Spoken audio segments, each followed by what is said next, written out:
All right, everybody. Good evening. A little bit later than usual around here, but I thought I'd go ahead and come in with another video because ESPN put some more fun stuff out there, and this is kind of what the month of July is all about, right? You start predicting things, you start projecting things, you offer up your opinions and positions on who is going to do what and where things are going to go. And it's at the very least something to talk about here. So I want to talk about this article from earlier today on ESPN, breakout candidates for all 32 NFL teams. So we're going to go through this, obviously focusing on the Seahawks, but we'll look at the division rivals as well, I guess. This video is sponsored by Prize Picks. And this article, put together by, Ben Solek, excuse me, basically goes through every NFL team's roster and picks out the player that he thinks is most likely to break out in the 2026 season. So pretty much every team, I mean, you got 53 players on every team, and right now you actually have a lot more. So realistically, you should have at least a few guys that are exciting in terms of where their careers are projecting to go. So every team should at least have one or two guys that make sense in an article like this. So I want to take a look at who he has for the Seahawks, because when I think about this Seahawks team right now, I do have a few good breakout candidates in mind, and I want to see where they land. So, and by the way, I believe, I could be wrong, I don't remember with 100% certainty, but I believe that the article, this equivalent article last year, did list JSN, which is a little bit weird because JSN made the Pro Bowl 2 years ago, but even by that standard, he definitely broke out on top of that breakout in 2025. So it ended up being a pretty good call, assuming I recall that correctly. Okay, so we're just going to go ahead and jump down to the Seattle Seahawks here. And yeah, there we go. AJ Barner. AJ Barner is their pick, tight end. I think we all know about Barner. So if you look through the write-up here, Barner is a rising top 10 tight end, according to Solik here. There's a few complete tight ends out there, players who are good as blockers and receivers, and he considers Barner to be one of those guys. And that is what we talk about. Obviously, I don't think Barner is ever going to put up the kind of numbers that the elite receiving tight ends do, but there aren't a lot of great blocking tight ends out there, and some of the ones that are great blocking tight ends can't really do anything as a receiver. So Barner is definitely a good pick. Never a high volume fantasy football darling, but he makes big time catches away from his frame, plenty of juice to get vertical, and he is a featured cog in Seattle's rushing attack as a blocker. Ben calls him a discount George Kittle. And now, of course, Kittle's old coach is Barner's offensive coordinator, Brian Fleury. If Fleury runs the passing game a little more through Barner this season, he'll start to get his name mentioned in the upper tier of tight ends where it belongs. So he goes with AJ Barner, and it's not a bad pick. Like I said, it makes some sense. What I would say, though, is that I kind of feel like Barner's already broken out, because I look at the player that he was in 2025, 50 catches, 500 yards, 6 touchdowns. I don't think that's the best version of Barner, but I also don't know if he's going to get radically better from those numbers. So I kind of feel like it's not the ideal pick. If you like sports, then the best way to make them even better and more exciting is using the Prize Picks app, where it always feels good to be right. Prize Picks makes daily fantasy simple. Just pick more or less on your favorite players and build lineups with a few taps.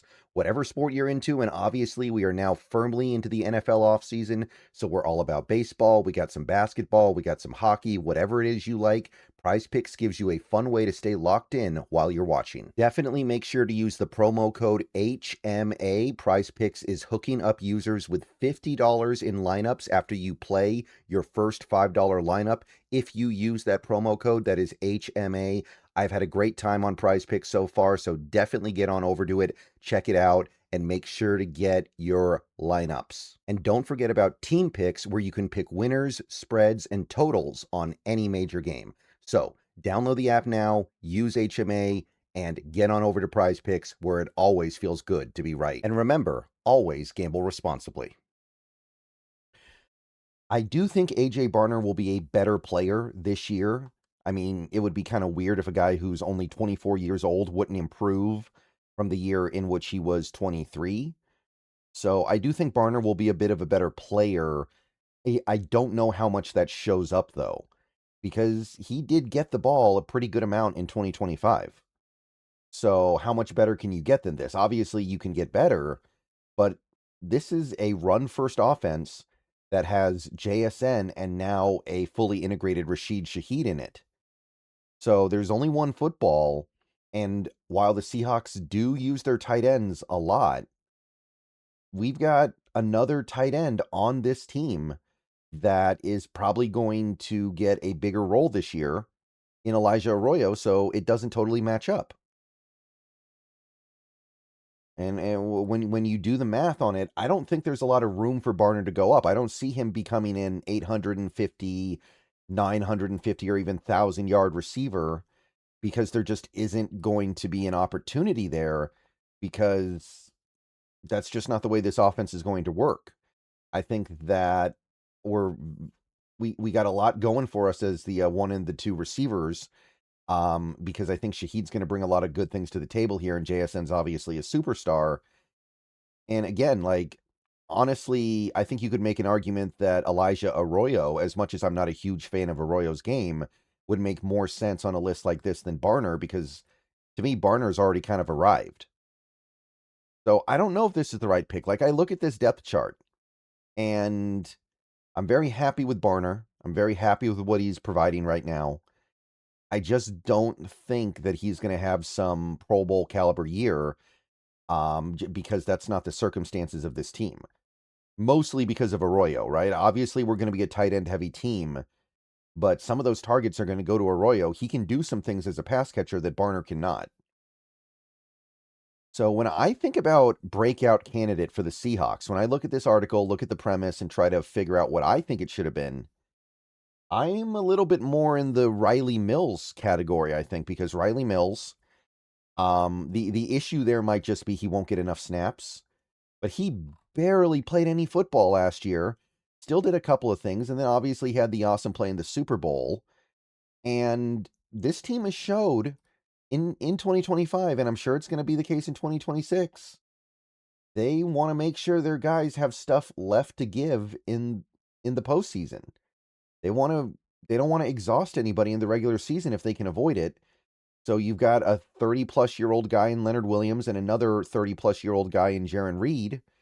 Riley Mills might take a lot of their snaps during the grind of the regular season. So that opportunity might be there. And, he has a game that I think is going to end up doing a lot of positive things for this squad.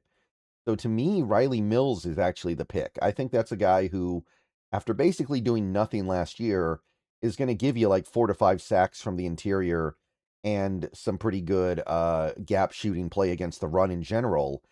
And it's not just going to be like random replacement level stuff. It's going to be good.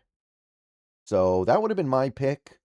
Maybe Derek Hall. I don't know about the Derek Hall thing, though, because he had 8 sacks a couple years ago, and he was a good player last year. So you could argue he's already kind of broken out. Maybe you could argue that he's going to finally put together that complete season, though. A couple other reasonable candidates would be like a Ty Okada, because Okada played a lot last year, but not really entrenched as like a quality player in this league. Even a Drake Thomas could be argued here. Um, Maybe Torrey Horton, but I don't think Horton's going to get on the field enough. To me, the really fun option, and the one that I think could move the needle the most, would actually be Eamon Wari. As good as he was last year, there were holes in his game that I don't believe are going to be there over the next year or two. I think that he is going to make big improvements in 2026. And if he makes those improvements, we're talking about a potential all-pro caliber player. As much as he was important to this team, there are issues with his coverage. He made mistakes in coverage. He would get beat from time to time. And if those can go away or get cleaned up a little bit, That's an all pro, and that's going to be worth more than just about anything else this team could possibly get. If you start getting truly elite play, not just good play with a high degree of versatility, but if you get elite play with that versatility from Nick, then you've got something very, very, very valuable there. And I don't think that a guy like AJ Barner has the ability to affect this team the way that something like that does. So if you want to go that way, that's the direction I would go. So that's what ESPN has. AJ Barner's the breakout candidate. I think they could have picked a few other guys, but what do you guys think? Let me know what you guys got. I'll see you guys soon. Go Hawks. More videos coming tomorrow. Going to be a lot of videos like this. We're just going to take a look at what the national media and the professional pundits are saying and try to see where we land relative to how they feel about this team and who's getting it right, who's getting it wrong. We're all going to have our own takes on it, of course, and there's nothing illegal about being wrong, but some of these predictions, man, some of them seem a little bit off base. Not necessarily this one, but some of them feel like they need to get called out a little bit. All right, go Hawks. See you guys later. Everyone have a good evening.